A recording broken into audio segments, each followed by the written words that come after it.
কোথায় কি ঘটছে, রাজনৈতিক নাকি সামাজিক নাকি অন্যরকম অনবদ্য ঘটনা, এরকমই সব খবর জানতে হলে চোখ রাখুন এই নিউজ চ্যানেলে। এখন 1 থেকে 10 জেলার খবর হাতের মধ্যেই পেয়ে যাবেন আমাদের চ্যানেল নিউজ 24x7 টিভি। মুহূর্তের খবর হাতের মুঠোয়। উৎসবের মাধ্যমে এই এলাকায় শিক্ষা, সংস্কৃতি ও কৃষককে উজ্জীবিত করেছে মেলা কমিটি।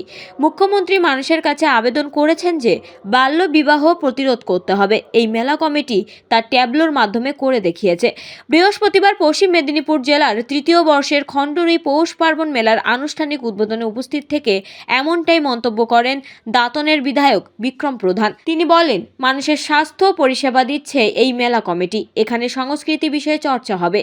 এই এলাকার শান্তি ও সম্প্রীতি বজায় রাখার জন্য এই মেলা খুবই গুরুত্বপূর্ণ। সর্বধর্ম সমন্বয় রেখে এই মেলা চলছে। আয়োজক সংস্থার তরফে জানানো হয়েছে, খণ্ডরুই মিলন সংঘ ও পাঠাগারের উদ্যোগে আয়োজিত হয়েছে এই পৌষ পার্বণ উৎসব। 8 দিন ধরে চলবে এই মেলা। রয়েছে শতাধিক সরকারি ও বেসরকারি স্টল। শিক্ষা, স্বাস্থ্য, কৃষি, বিজ্ঞান ও সংস্কৃতি বিষয়ে রয়েছে প্রদর্শনী। সামাজিক দায়বদ্ধতা থেকে এলাকার মানুষের পাশে দাঁড়াতে এই উদ্যোগ গ্রহণ করা হয়েছে। এদিনের অনুষ্ঠানে উপস্থিত ছিলেন বিশিষ্ট শিক্ষাবিদ ও লেখক অধ্যাপক পবিত্র সরকার, দাঁতন 2 নম্বর ব্লকের বিডিও রজনীশ কুমার যাদব, দাঁতন 2 পঞ্চায়েত সমিতির সভাপতি রূপা মুর্মু, ব্লক স্বাস্থ্য আধিকারিক নিলয় কুমার দাস, ব্লকের কর্মাধ্যক্ষ শেখ ইফতেখার আলী, আয়োজক সংস্থার প্রধান উদ্যোক্তা সন্দীপ মাইতি, আয়োজক সংস্থার সভাপতি সুব্রত সামন্ত ও সম্পাদক দেব কিঙ্কর পন্ডা প্রমুখ।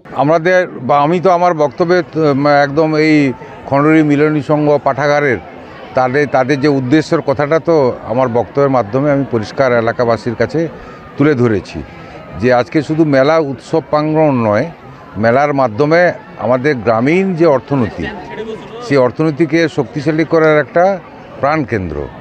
এই এলাকা কৃষি এলাকা, কৃষির উপরে তার একটা প্রভাব এই উৎসব কমিটি একটা ফেলার চেষ্টা করছে।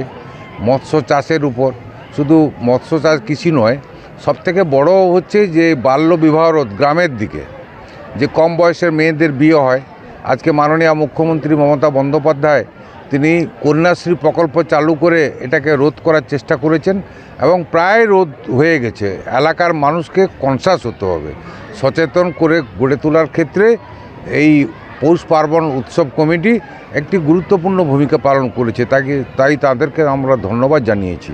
গ্রামীণ এলাকায় শিক্ষিত বেকার যুবক যুবতীরা চাকরি পাচ্ছে না, তাহলে মেলার মাধ্যমে কি করে? মেলার মাধ্যমে যে কর্মসংস্থানের সৃষ্টি হবে। আজকে সেলফ হেল্প গ্রুপ, যে কুটির শিল্প, হস্তশিল্প, যেটা আমাদের খাদি গ্রাম উদ্যোগ সংঘ থেকে যিনি এসছেন তিনি বললেন না যে আমাকে যদি একদিন সময় দেওয়া হয় তাহলে কর্মসংস্থানের বিষয় নিয়ে আমরা এটা মানুষকে, যুবকদেরকে আমরা সচেতন করে গড়ে তুলব।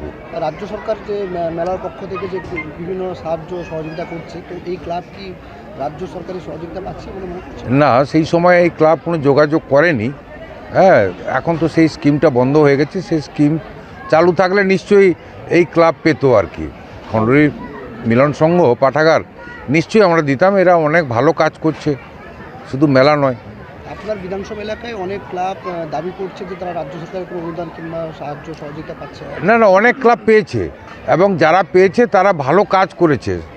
সমাজের শিক্ষা সংস্কৃতি থেকে শুরু করে, বিশেষ করে এই সরকারের যে কর্মসূচিগুলো থাকে, যেমন 12ই জানুয়ারি স্বামী বিবেকানন্দের জন্মদিন, সেই বিবেকানন্দের বিবেক চেতনা উৎসব আজকে সেই ক্লাবগুলো কি সুন্দর করে পালন করে থাকে। যদি কোনো দিন মোহনপুর যান, আমার বিধানসভার মধ্যে দেখে আসবেন সেখানকার ক্লাবগুলো কি সুন্দর করে তারা সেটা করে।